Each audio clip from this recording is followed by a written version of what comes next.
Hello everyone, welcome to this video, which is going to be a guide to cigar sizes, shapes and vitolas. I'm partly making this video because one like it doesn't really exist online. There are lots of videos on YouTube about kind of a gentle introduction to vitolas and so on, but they tend to be about 5 minutes long and don't really go into the sufficient depth that I'm hoping for. And so basically I decided to make one myself. Often that is how videos get made. Something you want to exist doesn't exist, and so you end up making it yourself. Also, about a month ago I made an introductory guide to cigars, and since then there has been some demand for me to follow up, which I will do with this video and a few others. If you're primarily a cigar smoker and you have no idea what this channel is, I don't usually talk about cigars on here. I talk about things like politics and economics. It just so happens that I am into cigars, and time has come for me to make a couple of videos about it. So with all of that said, I'm going to be covering, and this may take about half an hour, 45 minutes, maybe even an hour. Time it will take you to smoke a decent Petite Corona maybe, or robusto. And I'm going to be covering the two main shapes, ring gauges and lengths. I'm going to give you 12 basic vitolas to learn, and the famous people who smoked them for a bit of fun. Now, if you didn't check out my earlier video, an introductory guide to cigars, that's about an hour and 20 minutes long, and I will include it in the show notes so you can go back and watch it if you haven't seen it. So, if you get into cigars even a little bit, you'll eventually come across a chart that looks like this. And at first, this amount of information can be a little bit overwhelming. All of the different terms, many of which are in Spanish, of course, all the different sizes and shapes. It can be, there's a lot to get your head around here. And what I'm going to try to do in this video is to chunk all of this down a little bit and to try to simplify it, to make it a bit easier to really start to learn what some of these vitolas are and what they're about. Now, the first thing that you need to know is that when people talk about different shapes, there are only really two shapes that you need to know. The Parejo, which is basically a straight cigar. I think Parejo means something like equal or equality or something like that in Spanish. And it's got, as you can see, a straight foot, and it's got a little cap on the head that you take off with a cutter. And I explained how to do that in the previous video. The other shape that you need to know is called a figurado, which I believe means figurative in Spanish. And basically those are all of the other shapes. When the rollers decide to get a bit fancy, they tend to be the much more difficult to do than the standard straight cigars, more difficult to roll, that is. And if there's a tapered head, or if there's a fat middle and if it's thinner on either side, like you see in the old cartoons and things, those figurado is the generic name for any cigar that is a different shape from the standard straight cigar. I would say that the vast majority of most cigars you'll ever smoke will be Parejos, but occasionally you may have a figurado as well, and I'll introduce you to a couple of those in this video, although mainly I'm going to be concentrating on the Parejo vitolas. So vitolas, and a vitola, by the way, is are names given by cigar smokers and also by the people who make the cigars to different standard sizes of guitars. A cigar size is measured by the ring gauge and the length, and you typically give the ring gauge first, followed by the length. The ring gauge is given in 1/64 of an inch, and the length is simply given in inches. So, for example, I've used a Corona, which is 42 by 5 5/8 of an inch. The 42, if you want to find the circumference of that in inches, you basically have to times 42 by 1/64. And that will give you the circumference in inches, which is 0.65 of an inch. I've given you a little formula here to make it easy. So you basically take the ring gauge number, in this case 42, and you times it by 0.0156, and that will give you the circumference of the cigar in inches. Or if you prefer, some people on the continent like to do this in Europe. They like to work in millimeters. Here in Britain, we're kind of equally comfortable in imperial or metric. In America, it is almost entirely imperial. But if you wanted to figure it out in millimeters or centimeters, you take that number, so in this case 0.65, and you times it by 25.4, and that will give you the number in millimeters. In this case, it's 16.5. And then the length is simply whatever the length is in inches. I've worked out 5/8 is 0.6, so it's 5.6 inches. Or using the other formula, you can say it's 142 millimeters, and that is your standard Corona. Now, in terms of what is it that the ring gauge, the width of the cigar, and the length of the cigar actually do? Well, the length is easy, okay? If you have a very long cigar, it's going to take longer to smoke. That's basically what the length is giving you. So, if a cigar is only 4 inches long, it's going to be a quick smoke, like half an hour, say. If it is a massive, like 7-inch cigar, it's going to take more than 2 hours. A cigar of that size takes me almost 2.5 hours to smoke. I'm a reasonably slow-ish smoker. I think there are people who really kind of puff through cigars a lot quicker than I do. But I would say those times I've given you are about what the average person would take. So the length dictates the time, and that's the main thing the length is giving you. Pretty easy to remember. The ring gauge, on the other hand, is a little bit more tricky, because you may think, well, the fatter the ring gauge, the stronger the taste, right? I mean, it stands to reason. If you've got more cigar there, it's going to be a more robust flavor. But that is not actually the case. What the ring gauge of the cigar does is that when you light the cigar, it creates a little kind of hot coal at the end, which is actually the thing that smokes down.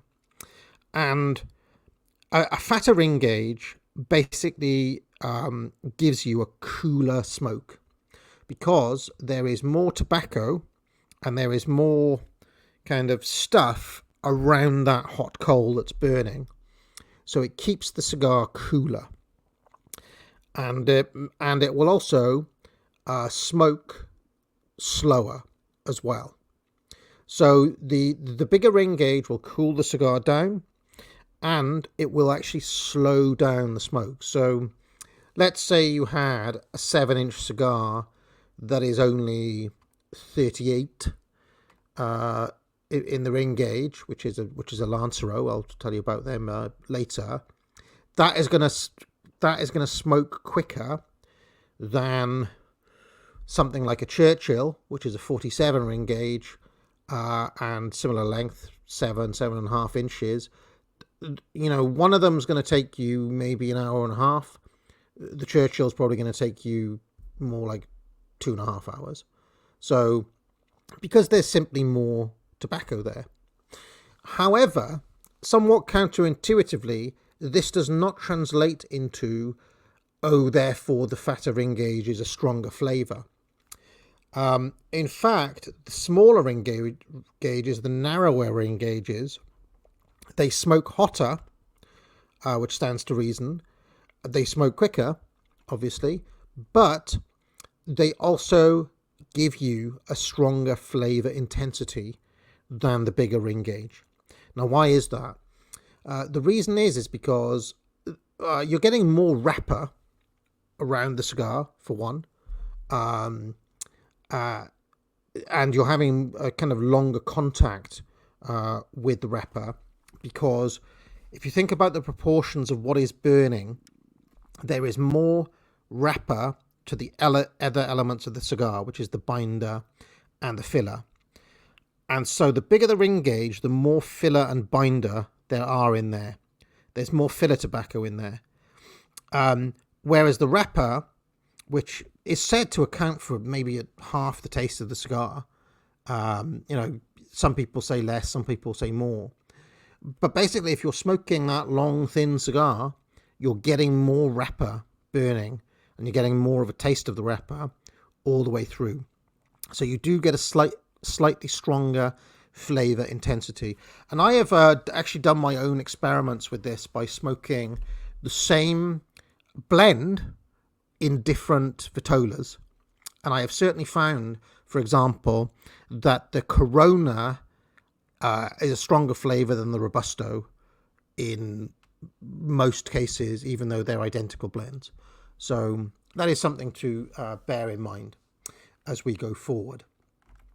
All right, now speaking of a Corona, I'm going to give you maybe 6 of the most common vitolas, and then we'll go into some of the lesser seen ones and fancier ones in a moment.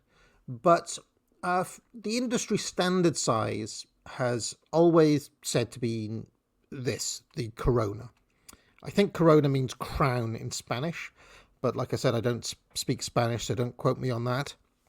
It is a ring gauge of 42 by 5.6 inches. And I would say that they were basically the most popular cigar at some point, enough to have become the industry standard. And when a lot of people think of a cigar, they may be thinking of a Corona.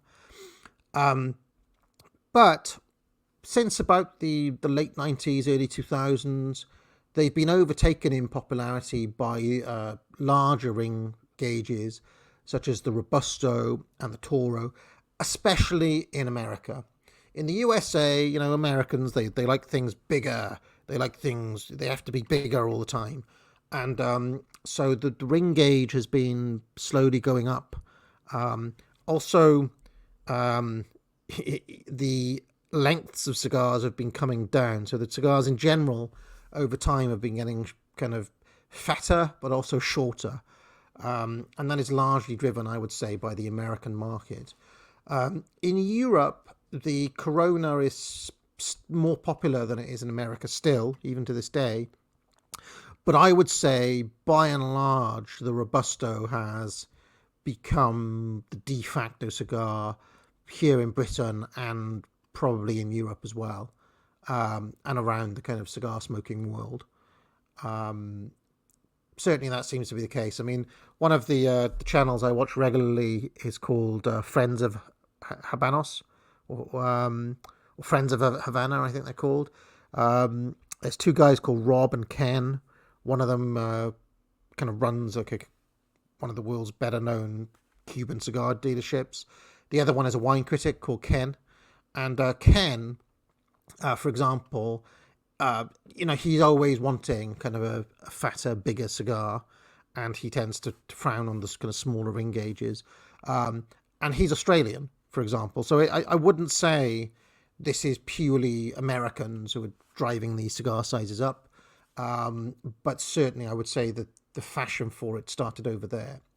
Anyway, the Corona was very fashionable in the 1970s, and as a result, it was the favourite vitola of Sir Roger Moore, who was James Bond. And one of the interesting things is you can basically track which cigars were in fashion by looking at what James Bond was smoking at the time.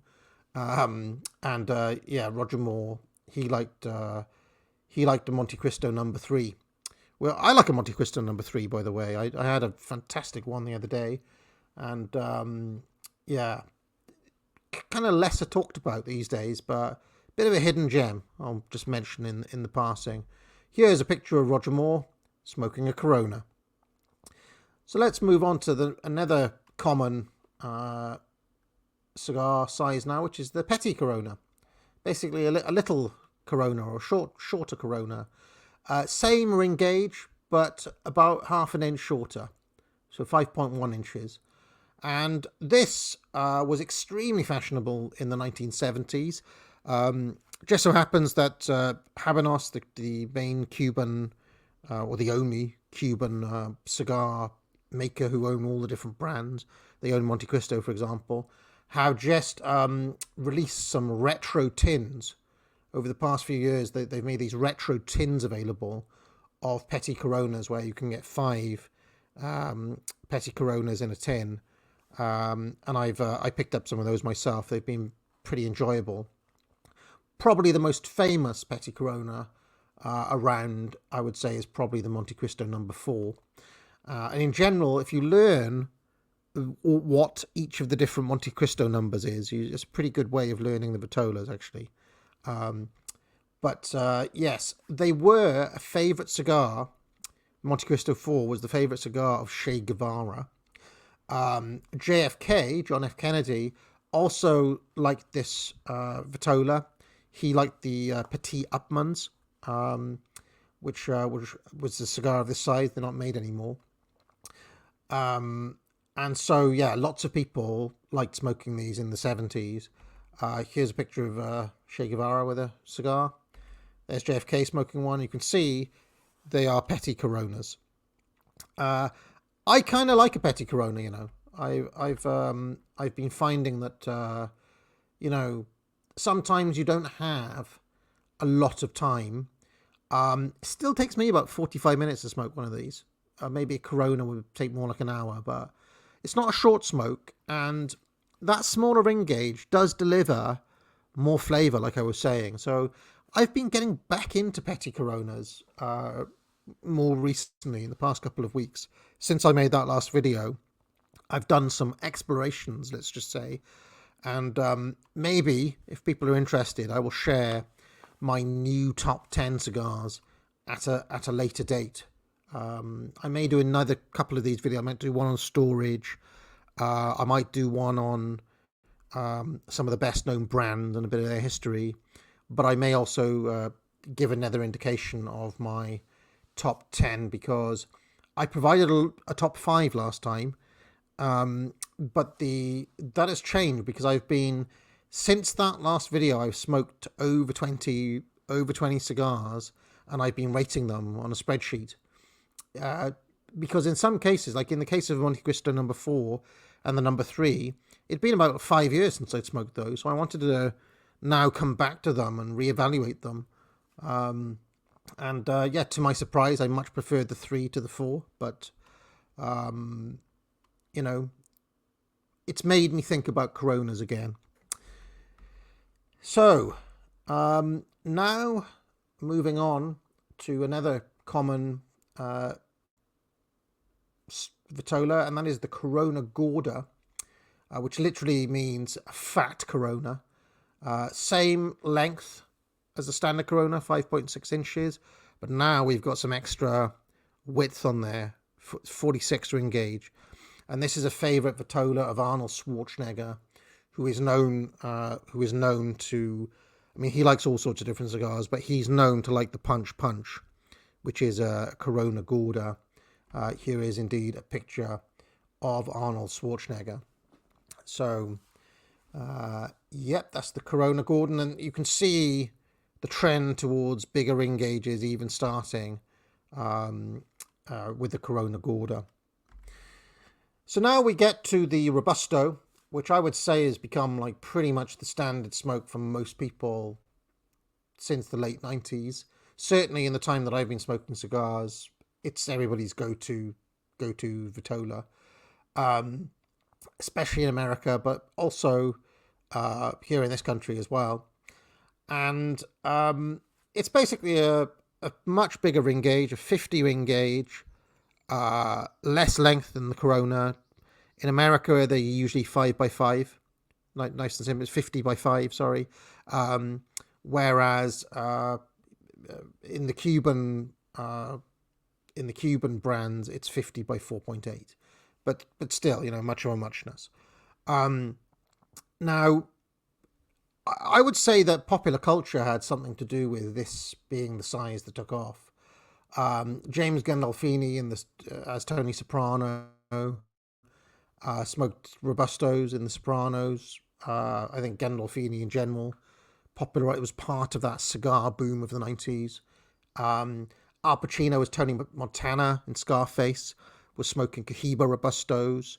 Jack Nicholson smoked Robustos. And this is one of the iconic Robustos right here, the Partagas Syria D number 4, D4 Damager, as I call it. And here are some of these people smoking Robustos. There's Tony Soprano, there's Tony Montana, and there's Jack Nicholson, all of them smoking Robustos.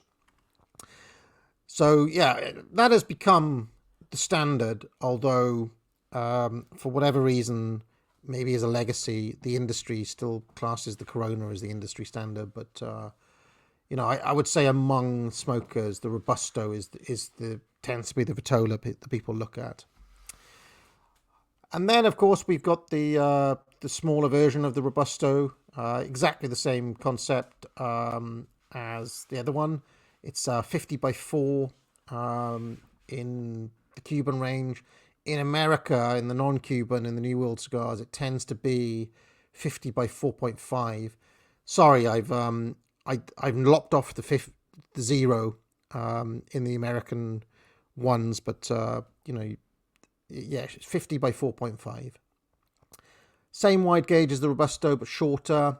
This is a beautiful cigar right here, the My Father Le Bijou 1922.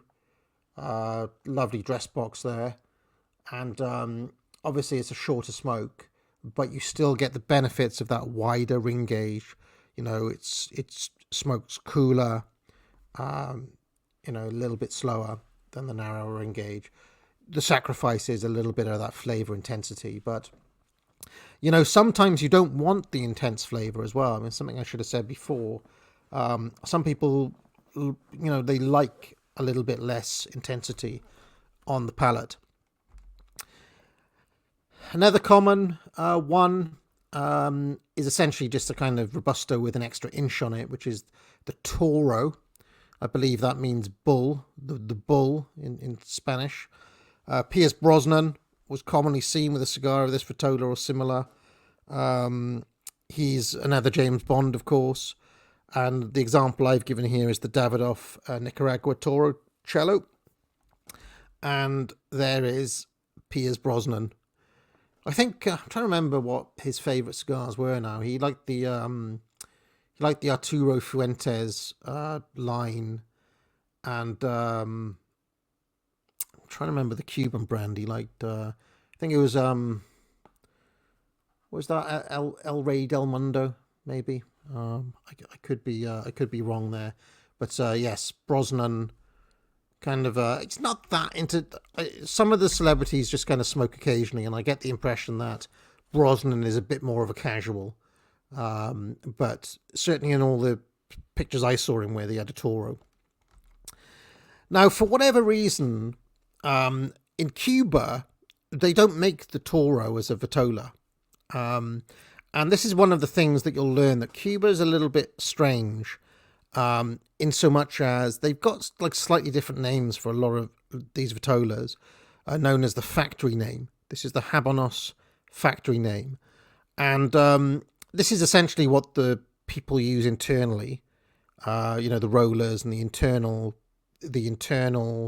documentation, I guess, has these as the ring gauges and the lengths. For whatever reason, they don't make a Toro, but they've got a lot of cigars which are kind of close to a Toro. There's the Hermoso number 4, like the Upman Connoisseur number 1, for example, is one of those.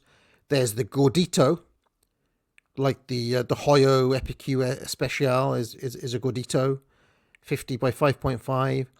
There's the Canonazo, which is a Cohiba Siglo 6, is one of those, for example. That's 52 by 5.9.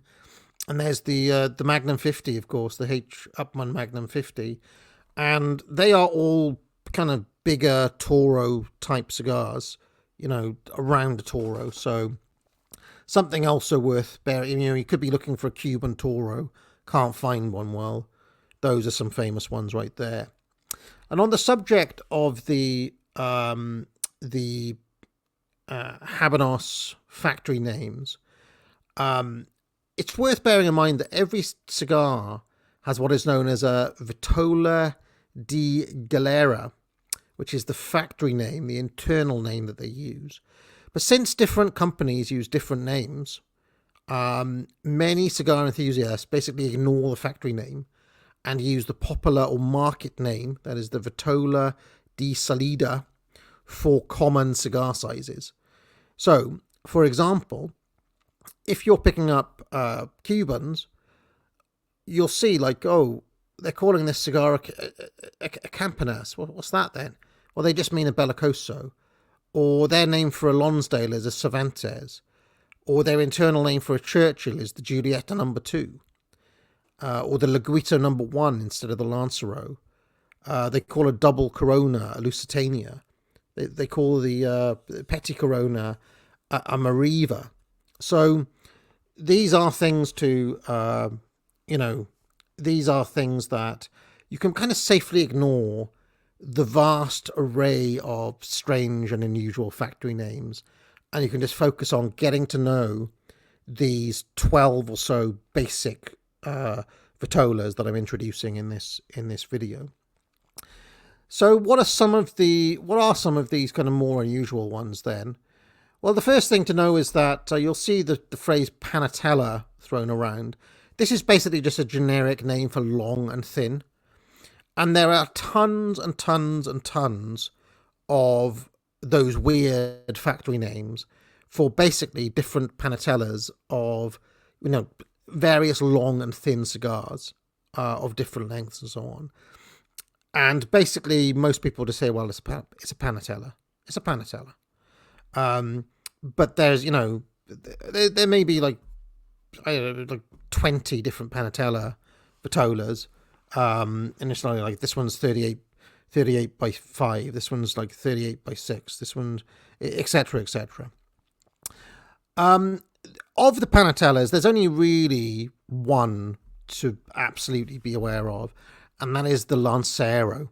It is a 38 by 7.6, and it is seen as aristocratic, an elegant cigar for a more civilized age.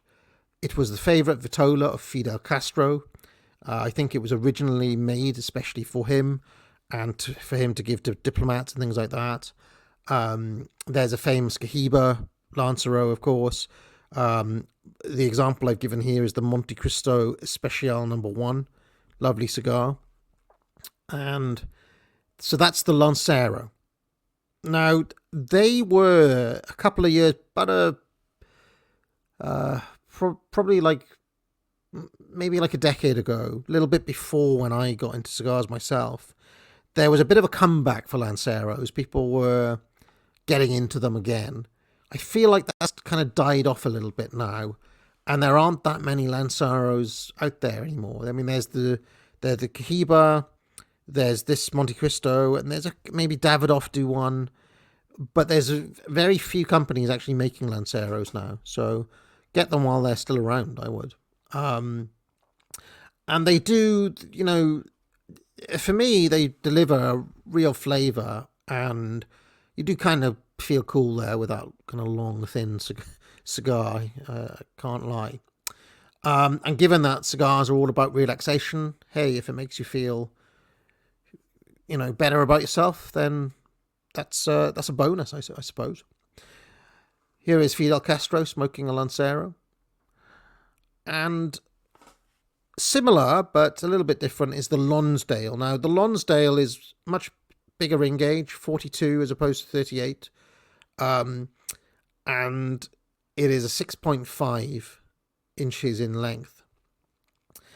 And if you think about it, that's essentially a Corona that's been elongated. It's because it's the same ring gauge as a Corona, it's just been made longer. It was named after Hugh Cecil Lowther, who's the 5th Earl of Lonsdale, hence the name Lonsdale. And much like the Lancero, it is seen as aristocratic and elegant and refined. And it was known to be a favourite vitola of Sir Christopher Lee. And in fact, I mentioned Sir Roger Moore earlier on. I believe in that film, The Man with a Golden Gun, which Christopher Lee appears in, I think Roger Moore smokes in Monte Cristo 1, which, if that is true, probably was Christopher Lee's suggestion, because they were trying to make Bond seem more classy. And the Monte Cristo number 1 is a very classy cigar. Again, not that many Lonsdales made. I mean, the Monte Cristo 1 is number 1 is definitely one that never goes out of production, but a lot of the standard Lonsdales have been discontinued, I believe. I mean, there's a few. I'd be very surprised if Davidoff didn't make one. Davidoff tend to be a company that respects history and things like that. But yeah, more and more of a curiosity these days is the Lonsdale. Here is Sir Christopher Lee smoking what looks like a Lonsdale. Next, we have the Churchill, of course, named after probably the most famous cigar smoker of all, Sir Winston Churchill.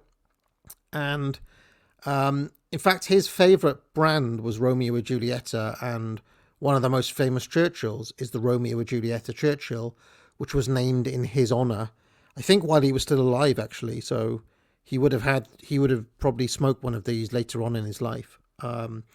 This is a big cigar, and it takes a long time to smoke. For this reason, I don't tend to have that many Churchills. I've got a few here that I want to sample, but I'm not a typical Churchill smoker because it just takes too long for me.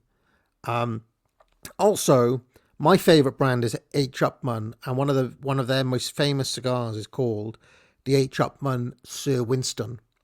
But for whatever reason, I have not been able. They have been out of stock for, at this point, at least a year, maybe even longer. If anybody knows how to get hold of any Upmann Sir Winstons, drop me a line, because they just don't come in anymore, it seems. In fact, I think Upmann in general has been not restocked for, it must be coming close to a year now. And as a result of that, I've never actually tried a Sir Winston. I don't tend to like the Romeo and Julieta brand in general. Something about their flavour profile and their kind of, to me, they're very mid, the Romeo and Julietas. Like, they're very medium smoke, and they're kind of a bit bland and nondescript for me. So I've never really gone for the R&Js. So for that reason, I have not had that many of their Churchills. I have had a number of Churchills, ones by Davidoff and a few other brands.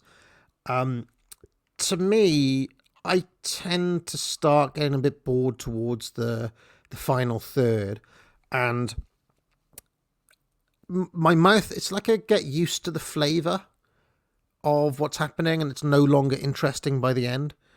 So for that reason, I tend not to be a Churchill man. Now, there are some people who swear by Churchills. So, you know, this is another thing about the different vitolas, is that with cigars, you need to try to like find ones that match your personality a little bit. And for whatever reason, the Churchill does not match my own personality. There is Churchill smoking what looks like a massive Churchill. So there's also the double Corona, which is just as long as a Churchill and in an even bigger ring gauge. It's 49 by 7.6. Sometimes these are known by their Cuban factory name, the Lusitania. That is the name of a famous Partagas cigar, Partagas Lusitania. This is a very big cigar, something of a status symbol, and I don't mean any disrespect by this, especially among the African American community in America. I'm into hip hop and things like that. A lot of rappers love these big double Coronas, and I think their popularity with that crowd is possibly down to Michael Jordan, who's a big fan of the Partagas Lusitanias and also the cigars here. You can see the Hoyo de Monterrey double Coronas. When you see Michael Jordan, he's often got a big fat cigar in his mouth, and it's usually either a Hoyo or it's a Partagas. He does smoke other stuff as well, but he smokes a lot of them. Another person who smokes them is Jay-Z, and I'll show you pictures of them smoking these cigars in a moment. And I think, given that, I see a lot of black celebrities smoking the big double Coronas, and it's definitely helped popularize these bigger ones. Obviously, in America, you can't actually get the Cubans, which I guess adds to the status idea, because I'm guessing Michael Jordan, Jay-Z have got their own ways of sourcing them, right? There's Michael Jordan. There's Jay-Z. And they're, both of them with a big Hoyo double Corona. Next, we have the Pyramid. This is a 52 by 6.1. It's a Figurado with a tapered foot. It's a favorite vitola of Robert Downey Jr. Apparently, he's said to especially like the Monte Cristo number 2. And the Monte Cristo number 2, for whatever reason, has become one of the most famous cigars in the world. As an actual individual cigar, the Monte 2 has become iconic. I have to admit, I have never got on with Figurados or Pyramids. For some reason, I always mess up the cut. They smoke too tight for me. I either don't take enough off, and then I try to take more off. I don't know. I just can't get on with them for whatever reason. So I've had a number. Obviously, I've had a number of Monte 2s and a number of other Pyramids in my time. But for me, I always find them a bit of a pain. I'm very comfortable with the usual, straight Parejo cigars. But when it comes to the Pyramid, they always smoke too tight initially. And then I end up taking more off to loosen the draw a bit more. And then, I don't know, I don't like faffing about with stuff like that. I like to light the cigar once, cut it once, and no faff. For me, Pyramids equals faff. So I also don't like, apparently the taper, so that you see how at the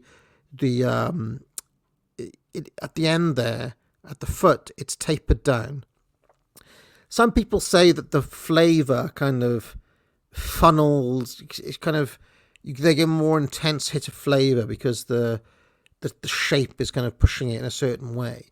Honestly, I don't really get any of that at all. I have not.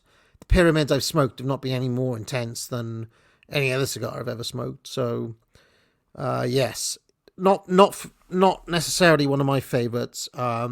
Which is not to say you can't get a great. I mean, obviously the Monte 2 is a great cigar. I had a Arturo Fuente. I think a Masterpiece is a Perfecto, but similar. It's got a kind of, that taper, and I had 2 of those. They were fantastic. The Masterpiece Hemingway, but both of them had wrapper issues because I was messing around too much with having to cut them, and one of them was unraveling so badly, I had to resort to fixing the wrapper with rum and honey and all that. Like, I was trying to save the cigar because it was such an expensive cigar. I didn't want to throw it out. So yeah, I always, with the Figurados, they are always a pain in the ass for me. That's just my own personal experience. Other people smoke them as standard, so it could just be down to my, general lack of experience with them. There's Robert Downey Jr. smoking a cigar. I couldn't actually tell what cigar that was. but he is said to like the Monty Twos. Finally, we're going to look at the belicoso. Probably the most famous one of those is the Bolivar Belicoso Fino. By far the most popular Figurado vitola, I would say. There are lots of belicosos made. It's kind of a standard size for many. Definitely the Figurado I see the most on the shelves and on the online stores and things. And the difference between the belicoso and the pyramid is that if you have a look, the foot tapers sharply at the end there. And I have to say, again, I find they smoke too tight for me. And then I end up with the whole rigmarole of, do I take a bit more off? Do I take a bit more off? And I just haven't, I haven't got down where exactly to cut these at all. They say you're only meant to take the very, very tip off. But if I do that, I mean, I'm sucking the thing like a straw and I still not, way too tight. So, yeah, I just find them a bit of a pain. I had an H. Upmann connoisseur, not H. Upmann, an Upmann number 2, which I believe is a belicoso, or it could be a pyramid actually. Same problem. It was smoking too tight. So, it's definitely something that you need to get used to, and I just haven't. And for me, when you're spending the sort of money that cigars cost these days, you just want to have a nice time. You don't want to mess around with trying to cut the thing 100 different ways, So anyway, hopefully that has given you a bit of insight into all of the different vitolas. Let me know in the show notes if you have any questions, if you have any requests for other cigar videos. Like I said, I'm probably going to do a top 10 at some point. If you're new to this channel, I sell courses at the academic agency. My bestseller is the Trivium, which is grammar and writing, logic and rhetoric. Kids for over 1,000 years were taught the Trivium. Only really stopped in the 1950s and 1960s. In some places they still teach it, but in most places they don't. So if you'd like to level up on any of those core skills, take a course. But most importantly of all, get out.